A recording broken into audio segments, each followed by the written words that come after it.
You walk into a butcher shop, you want a steak? A good one. So you do the logical thing. You point at the priciest cut in the case because expensive means best, right? That instinct just cost you money, and probably flavor too. Here's what nobody tells you. The priciest steak in that case is often not the best tasting one.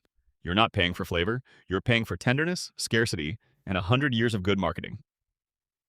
Take it from someone who spent 10 years in marketing. So today, we're fixing that. We're walking the whole cow, cut by cut. Where each steak comes from, why some cost a fortune, and which are quietly the best deal in the building. By the end, you'll know what to order, what to cook, and the most overrated cut on the menu.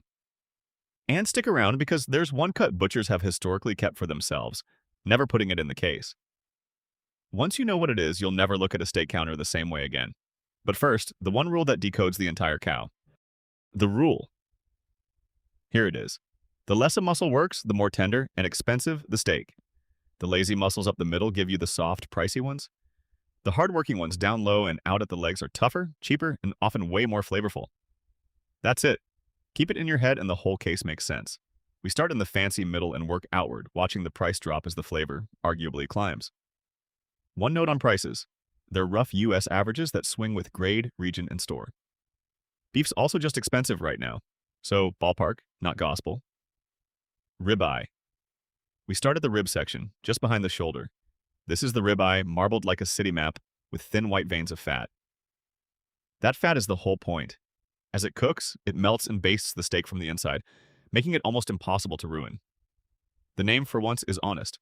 The eye of muscle from the rib. No French, no Latin, no nonsense. Figure $16 to $28 a pound for a solid choice ribeye. Prime or dry aged climbs past that. Quick thing on that label, since it matters all video. Under USDA grading, Prime has the most marbling and costs the most. Choice is the grocery store standard, Select is leaner and cheaper. Same cut, the only difference is fat, which tells you what you're really paying for. To cook it? Hot and fast, hard sear, don't overthink it. The marbling does the work. Ask me for the best all-round steak, and this is usually my answer. Remember that at the trophies? Oh, and the tomahawk? That Instagram famous steak with the giant handle of bone? It's just a ribeye that left the bone on for the photo. At a butcher, it runs $30 to $50 a pound for a regular ribeye attached to a long, inedible bone you're paying for by weight. You're buying a picture you'll post exactly once. Filet Mignon. Slide further back to a skinny muscle under the spine that does basically nothing its whole life. The tenderloin. Cut it into steaks and you get filet mignon, French for dainty filet, which tells you everything about how it's been sold to us. This is the single most tender steak on the cow, and usually the most expensive thing in the case, $25 to $40 a pound, often more. To cook it, a quick, gentle sear, pull it early. It's so lean it dries out fast, which is exactly why restaurants wrap it in bacon to add the fat it doesn't have. And that's the tell. Filet is tender, yes, but tender isn't flavorful. Pound for pound, one of the mildest, least beefy cuts there is. You're paying top dollar for texture, not taste. So why the price? Scarcity. There are only a few pounds of tenderloin on an animal that weighs over 1,000. Take rare, add incredibly tender, sprinkle on a French name, let white tablecloth restaurants call it the premium option for a century, and you get a steak that costs a fortune, mostly for being soft. Is it the most overrated steak on the menu? I've got a strong candidate. Hold that thought. New York strip. Right next to that tenderloin, on the other side of the same section, is the strip, the New York strip, the strip loin, the Kansas City strip. The great middle ground, more tender than the working cuts, far more flavor than the filet. A firmer bite, a beefy punch, a strip of fat doing quiet flavor work. At $14 to $22 a pound, usually a touch cheaper than ribeye, arguably more actual steak for your money. Cook it hot, pull it at medium rare, let that fat cap render. The New York name supposedly comes from a 19th century Manhattan steakhouse that made it famous. A steak that got its identity from a restaurant's marketing. You'll notice that keeps happening. If the ribeye is the crowd pleaser, the strip is the steak lover's steak. My quiet runner-up. If you find ribeye too fatty, this is the one you switch to. T-bone and Porterhouse. So what if you can't decide between the strip and the filet? The cow already solved that. Right where the strip and the tenderloin sit side by side, cut straight down through both, bone and all. That T-shaped bone with meat on either side is the T-bone. Strip on the big side, a nugget of filet on the small side. 2 steaks, 1 bone. Cut it from further back where the tenderloin gets fatter and that filet grows up. Now, legally, it's a porterhouse. And yes, there's a USDA spec for how big that fillet has to be. Italians grill a giant, thick-cut version of this for their iconic bistecca alla Fiorentina, which I broke down in my Every Italian Region's Food Explained video. More filet, more money. A T-bone runs about $15 to $22 a pound. The porterhouse more like $20 to $30. The catch is cooking it. 2 steaks finishing at 2 speeds, the lean filet first. Keep the filet side toward the cooler part of the grill so it doesn't overcook before the strip's done. The cow handed you a combo platter without instructions. Quick pit stop. We're about halfway down the cow, leaving the expensive neighborhood. If the case is finally making sense and you're walking in knowing more than the guy about to overpay in front of you, do me one favor and hit subscribe. It helps a tiny channel like this more than you'd think, and it's free. Okay, the good deals start now. Sirloin. Keep moving past the loin and you hit the sirloin. This is where the muscles start to actually work, leaving premium territory for smart money territory. Top sirloin is leaner, firmer, and a lot cheaper, roughly $9 to $15 a pound. Less than half the price of filet for a steak still tender enough to grill on a Tuesday without a second mortgage. Grill it hot and fast, pull it at medium rare because lean cuts turn to leather the second you walk away. And here's the reversal nobody expects. These cheaper, harder working cuts are usually the leaner ones. That marbling you pay a premium for on a ribeye? That's fat. Tender and rich travel together. Cheap and lean travel together. Sirloin's in the running for best value. But it's about to get beaten by something you've probably never ordered. Skirt steak. Drop to the belly and you find the skirt. Long, thin, one of the hardest working muscles on the animal, which means deep, intense, beefy flavor. This is the soul of a good fajita. And there's history. For so long, skirt was a throwaway cut that in South Texas it got handed to ranch hands as part of their pay. They grilled it, sliced it, and accidentally invented one of America's favorite Tex-Mex dishes. The cheap cut won. Today it runs about $12 to $18 a pound. Cook it screaming hot for 2 or 3 minutes, and a non-negotiable, slice it thin against the grain or it fights back.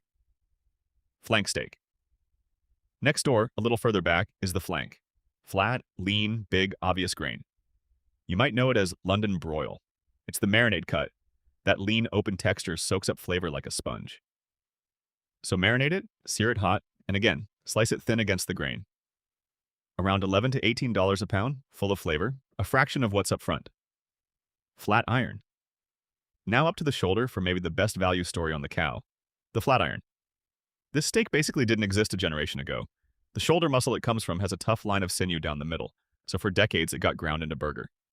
Then, in the early 2000s, meat researchers figured out how to cut around that sinew and found a tender, flavorful steak hiding inside a trash cut. A steak invented by science. Treat it like a mini ribeye, hot sear, medium rare. At $11 to $18 a pound, it punches well above its price. The butcher's secret? The hanger. Which brings us, finally, to the cut I've been teasing. The hanger. There's exactly one per cow. It hangs off the diaphragm, that's the name. And it's one of the most flavorful pieces on the whole animal. For generations, butchers didn't sell it, they took it home. In France, they call it onglet, the butcher's piece. It never made it into the case because the person holding the knife knew exactly what it was worth. Cook it hot and fast, medium rare, against the grain. And here's the kicker. Even today, the hanger runs about $13 to $20 a pound. So butchers were quietly keeping one of the best tasting steaks on the cow for a fraction of what customers out front paid for the soft, mild filet. So when people ask what the butchers were hiding, it wasn't the filet and definitely not the tomahawk. It was the cheap, ugly, ridiculously tasty cut at the bottom of the cow nobody was even looking at. Honorable mentions. Quick lightning round before we hand out trophies. Tri-tip. A triangular sirloin cut, huge in California, weirdly unknown elsewhere. A regional cult classic, a steal at $9 to $16 a pound. Picanha, the king of the Brazilian steakhouse. A sirloin cap with a thick, fat top you must never trim off. Around $12 to $16 a pound, criminally underrated in America. Denver and Chuckeye, cheap shoulder cuts, often $8 to $13 a pound. That tastes shockingly close to ribeye. Chuckeye sits right next to it on the cow, which is why butchers call it the poor man's ribeye. Round and eye of round, rear leg cuts, lean and tough, usually under $11 a pound, happier as roast beef than steak. The one to walk past at the grill. And Wagyu, not a cut at all, but a breed, raised for extreme marbling and priced like fine jewelry. American Wagyu runs maybe $25 to $40 a pound. Real Japanese A5 sales well north of $100, though a lot of the Wagyu on American menus use that word pretty generously. The verdict. Okay, trophies. Just my hot take. So feel free to think I'm completely wrong. A lot of you will. Most overrated, and I say this with love, Filet Mignon. Gorgeous texture, gentle flavor, and a $25 to $40 price tag for the privilege of buying softness and a French name. The tomahawk gets a runner-up ribbon for charging ribeye money, plus a bone tax for the photo. Best all around, the ribeye. Hard to ruin, loaded with flavor, and at around 20 bucks a pound, it earns its price. If I'm ordering one steak and someone else is watching the grill, it's this every time. Best value, the working cuts at the bottom of the cow. Hanger, skirt, flank, flat iron, with a nod to good old sirloin. All under $20 a pound. Maximum flavor, minimum price, zero pretense. The smart order, and now you're in on it, but that's my take. You might think I'm dead wrong about the filet, and I want to hear it. So tell me in the comments, what's your go-to cut, and did I just talk you out of the expensive one you always buy? The expensive steak in the case isn't a scam exactly. It's just that expensive was always measuring tenderness and scarcity. Never flavor, never value. Now you know the difference. So next time, walk into that butcher shop and buy the cut you actually want, not the one the price tag told you to. And if this is your kind of thing, that's exactly what Epicure is. Every week, we dig into the culture, history, and stories behind the world's most iconic foods and drinks, the stuff hiding in plain sight. So hit subscribe and turn on notifications, and the next one will be waiting when it drops. There's a lot more cow and a lot more menu left to get through. See you in the next one.